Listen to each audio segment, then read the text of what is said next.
Hey everyone, welcome back to the Poplar Report. We're going to be talking about when food shortages hit. It's not going to be that food's going to go away completely. There will be food. There always is food somewhere. And I know a lot of people say, well, you can't eat silver, you can't eat gold. Well, the truth is that in every time that we have famine in the world, we're going to go through some historical examples in this video that the food was available, it's just people couldn't afford the food. A whole bunch of people run out of food, but some people have food out there, and the wealthy, the people that are prepared, usually don't suffer like the people who are poor and unprepared. And so that's why we talk about that on this channel. We'll talk through some ways that you can make choices now to make sure that you're on the right end of things so that you're not one of the people caught flat-footed without food. Welcome to the Poplar Report. I'm Steve Poplar. I'm an accountant by trade, and we talk about things on this channel that the news media just won't talk about. We talk about things that are actually happening in the world and things that are coming down the pike that are going to hit us in 6 months to maybe even a year, but so that you can get ahead of those things. And we talk about how to get ahead of those things. If you like this content, please do give us a thumbs up. Hit that thumbs up button, helps us get out to more people. We appreciate that. All right, so a number of years ago, I traveled to Sarajevo in Bosnia, and I got the tour of the city that focused in on the siege of Sarajevo. Back in the 90s, the Serbian army came in and encircled the city with all the civilians inside and would not allow food in, would not allow anyone in or anyone out. And this caused a great famine. They ran out of food in the city. People were starving to death in the city, and yet there was a black market. There was trade happening. There were people who were scrounging things, people who were smuggling things into the city. There's food being smuggled into the city. But a lot of people suffered very, very badly. But people who are more prepared, people who were more wealthy, who could afford some of the smuggled goods, were able to get through things a lot better than the people that were unprepared. And that's just kind of one of the stories we hear once, again and again and again. When there's a great famine, when there's starvation, some people starve, but other people don't. When we look at China's Great Famine that happened from 1960 to 1962, 30 million people starved to death in China. That's 1 in 20 people in China died during that period. But you have to also realize that 19 of the people survived. 19 out of 20 people in China survived. And more notably, even though many people suffered in China, there was a percentage of people that were able to get by without suffering quite as much. Now, of course, you can be part of the political elite. You can be tied in, which can get rather dangerous if you're in a French-style revolution where all the people at the top get their heads separated from their bodies. Same kind of thing in Cambodia and some of these other places. Sometimes it doesn't pay to be at the top of the echelon, right in the forefront of things. Sometimes it's better to be kind of in the background. So how do you know the difference in that? It's better to be prepared, to be, we're going to go over a couple of those, producing your own food. If you produce your own food, then not only are you going to be able to produce food for your family, but you're going to have something to trade to other people. And there will be people in society that are going this route, that are not only growing enough food for themselves, but they're growing enough food to trade to other people for valuables, for things that they want or things that they need to expand their production. And if you're somebody who can trade with them, if you have something they need, whether it's labor or tools that those people need or parts, you will be able to trade with them for food. But the simple fact is as we go into this next period, we're going to see the dollar crashing in value. If you go back to the Weimar Republic of Germany, you see that when their currency collapsed, and you go to Venezuela, same thing.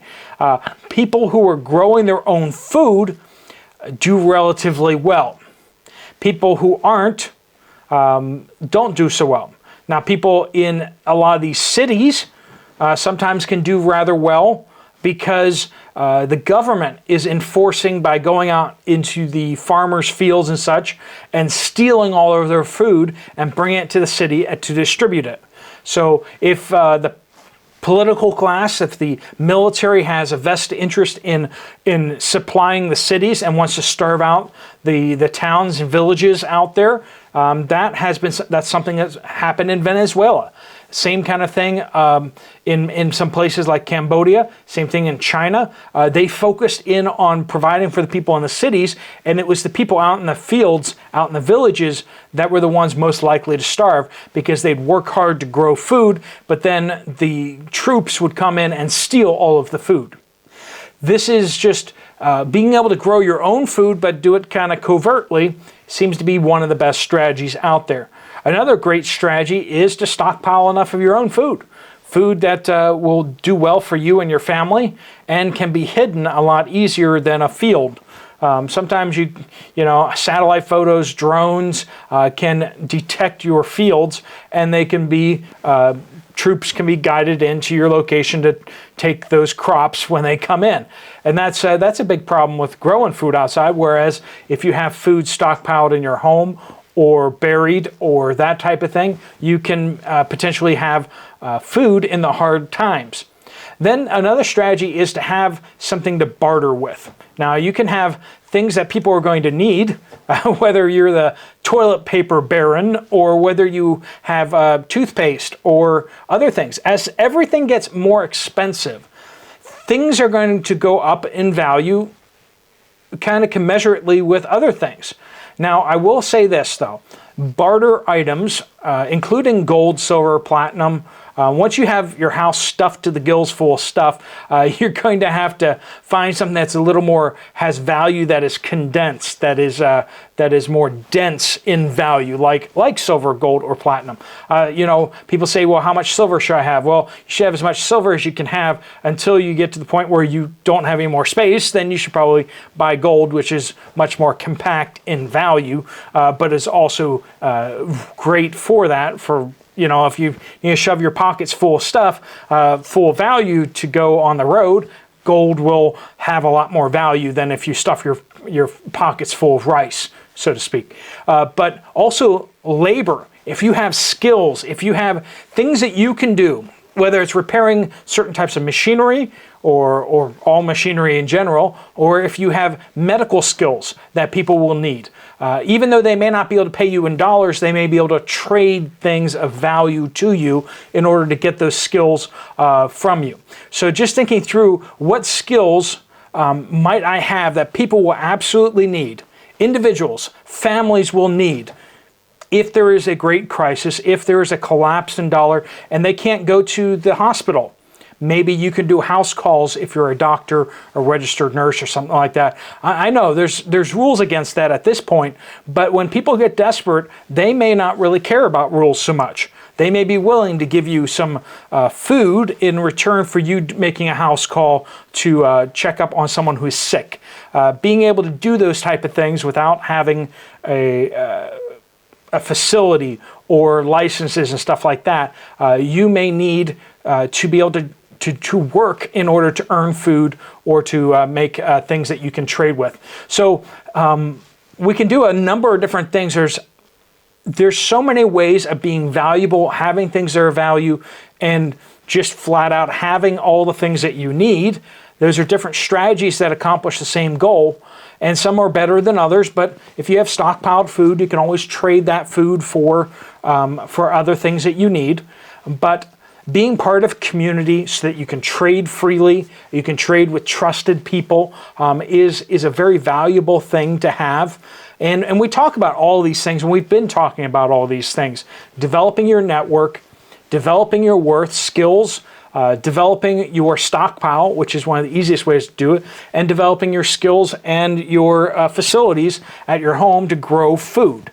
Because all of these things lead you to the point where when prices go sky high, we saw this with when the egg prices went through the roof, people who had chickens were feeling pretty good about themselves. People who didn't have chickens were racing out there to try to get chickens. And yet it can change dramatically. Now eggs are super, super cheap. So now people who have chickens are actually losing money. And things can change on a dime like that, where a lot of people that got chickens may not really want to keep them now. This might be a good time to pick up some bargain chickens for when food crisis comes later. But we see the collapse of the dollar. We see the collapse of the U.S. economy on the edge. There is so much consumption inside the American economy with very little real production. We are basically banking for the world, and the world has decided that they're going to stop banking at Bank of America. 50% of the world will be off the dollar for SWIFT transactions in July. 50% of the world's population will have stopped using the US dollar primarily. Now, they're going to still be using the SWIFT system for a while as they work their way off of it, but we're going to see their reserves of dollars dropping. And it means that the US dollar value is going to drop commensurately with that. And we're going to see an exponential loss of value in the dollar as people lose confidence in it.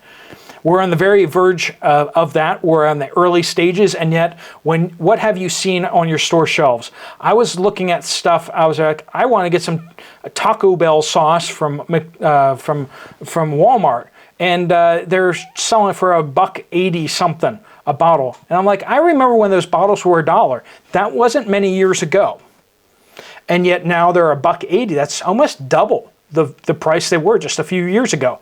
And you just look at one thing after the next, and we see that the prices of everything have gone up dramatically in just the past few years. We're going to see that accelerate going forward. Are you prepared for that? Will you be one of the people that runs out of food because you can't afford it? Or are you going to be a person who's going to be able to provide for your family because you thought ahead? Food is still very, very cheap right now.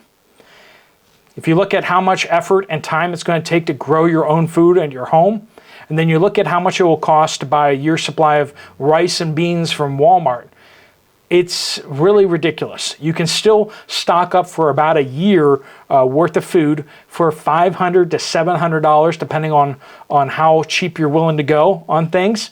For one person, food for a year, under $700. You can still do that. That is not crazy.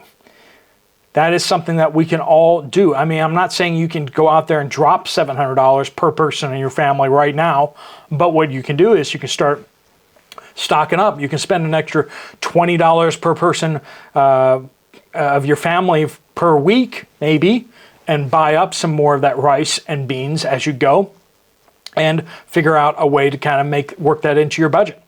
We can all take steps now. We can start growing food out in your yard. You can figure out how to till up some of your grass to do that. If you don't have any land, figure out how to grow stuff in your balcony or grow stuff indoors. There's stuff that everyone can be doing right now, or perhaps it is learning a skill. There are ways to learn skills for free right now. There are programs at your community colleges nearby. There are hobbyists out there that are willing to teach you things that are for hobbies, but in a crisis situation could be much more than that. There are free first aid classes. There's a lot of opportunities around you if you start looking to improve yourself, improve your situation. It takes time and the choice, the willpower to say, I'm going to do something today for the crisis that I see tomorrow. Sitting and worrying about the news all the time and not taking action is not healthy. We need to be looking at what we can do in response to these things. All right, folks, thanks so much for watching. If you want to check out another video from this channel, there's one right up here. I'll see you over there, or I'll see you guys later. Steve Poplar of the Poplar Report out.